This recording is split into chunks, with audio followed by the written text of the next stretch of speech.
This is William, hopefully your favorite videographer from Two Hats Publishing. I attended the Dallas Independent School District Board meeting today, and here's what I found. Something very interesting and totally unexpected. We have many great events that have happened, great speakers, so there's no need for me to speak up for them. They have all the facts.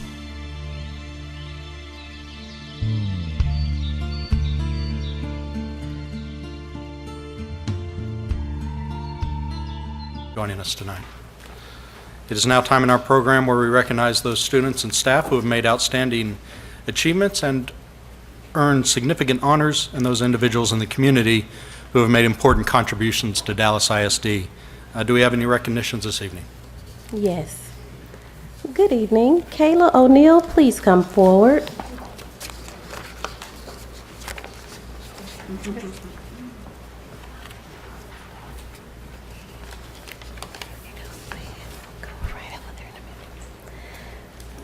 Tonight, we are joined by Kayla O'Neill, this year's Gardner Martin Luther King Jr.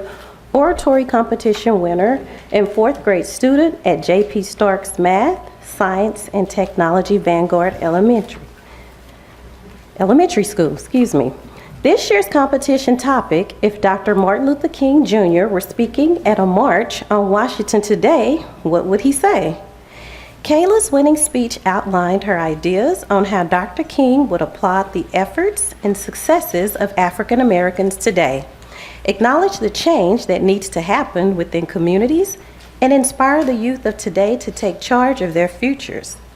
Finalists were judged by panels of local well-known community and business leaders on their delivery, stage presence, decorum, content interpretation, and memorization of 5-minute speeches written by the participants.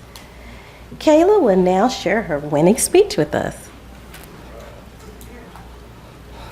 If Dr. Martin Luther King were speaking at a march on Washington today, what would he say?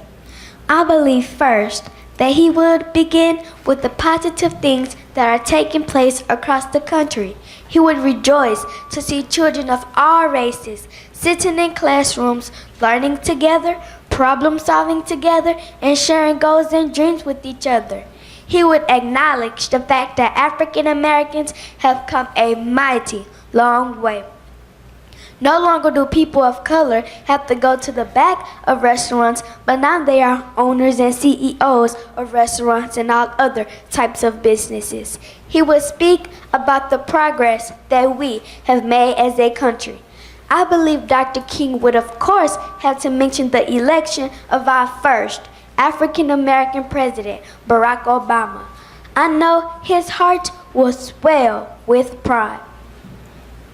However, Dr. King will also have to acknowledge the things that are affecting not only our communities, but this entire country. The number one problem that he would address would be drugs in our communities. He would be disappointed that we have allowed drugs to destroy our families and our neighborhoods. He would tell us that drugs are nothing but another form of slavery.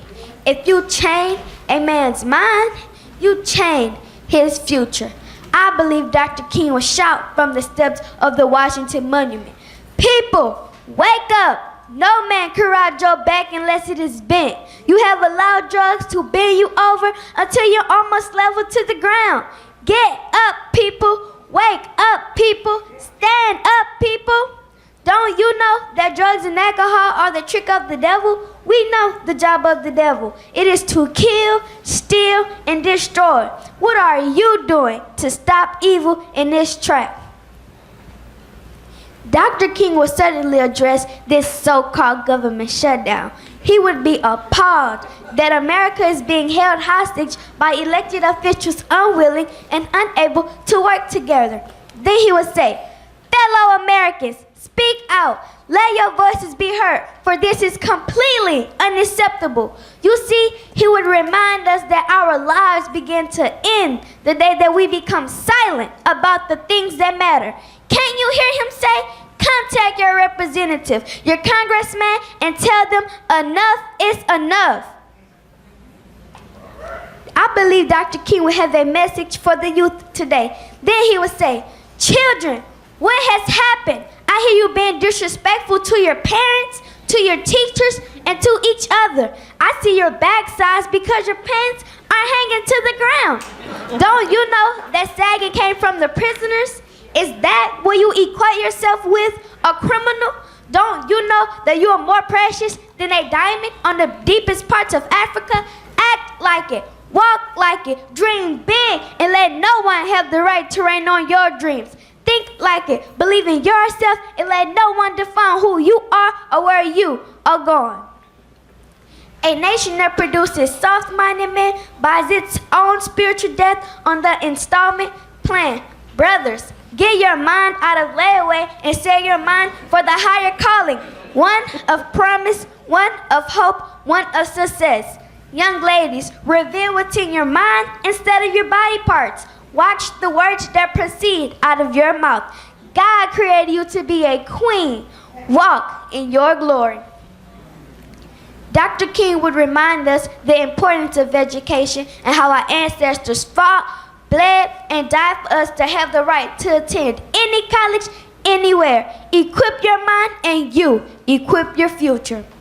I believe Dr. King would end his speech by stating, even in the midst of trial and trouble, America, I still have a dream. I leave it up to each and every one of you to turn my dream into a contagious reality. Thank you. This is William, hopefully your favorite videographer from Two Hats Publishing. I hope you enjoyed this video. If you like it, please leave comments below or like, follow, or subscribe to us and get notices of all our videos. We love it, even when you call.